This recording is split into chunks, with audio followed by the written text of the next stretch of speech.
গণতন্ত্র মানেটা কি? গণ মানে জনগণ, তন্ত্র মানে আইন। গণতন্ত্র, ডেমোক্রেসি, ডেমো মানে জনগণ, কৃষি মানে আইন। ডেমোক্রেসি মানে অর্থ কি? জনগণের আইন। গণতন্ত্র মানে জনগণের আইন। নির্বাচন আর গণতন্ত্র কিন্তু এক না। গণতন্ত্র একটা কলেমা আছে, মূল ভিত্তি, থিম আছে।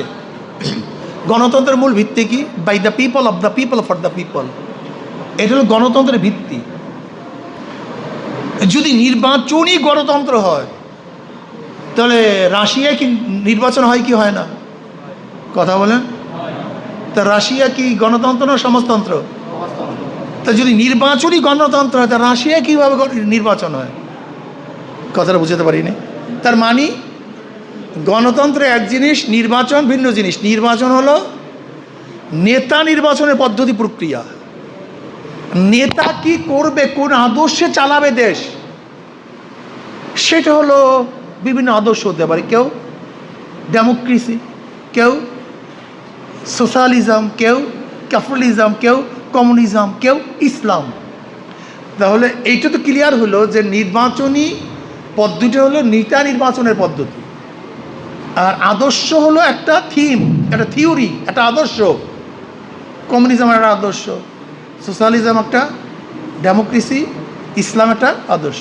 এটা ক্লিয়ার হলো তো?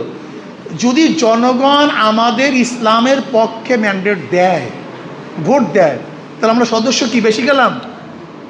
আমরা তো আগেই বলছি আমরা ইসলাম হুকুমাত কায়েম করব। কি করব?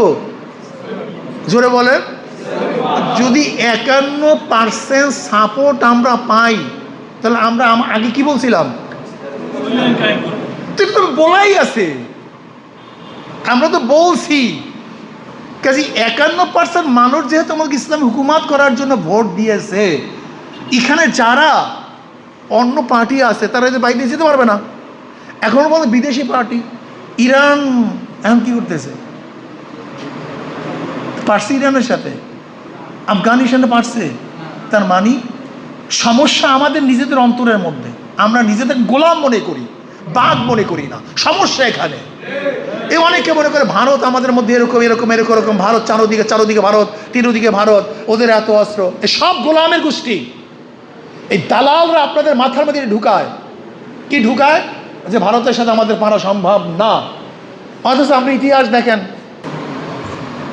ভারত আমাদেরকে মাথার মধ্যে কিছু দালাল ফিটিং করছে। ভারত কি ফিটিং করছে ভাই? ও দালালদের কি কয়, কি বলে বলেন তো? এত সৈন্য, এত অস্ত্র, এত ফাইটার, এত নৌবহর। অথচ ভারতের ইতিহাস কি? মুসলমানরা যতবার আক্রমণ করছে, প্রতিবার মুসলমানরা জিতছে।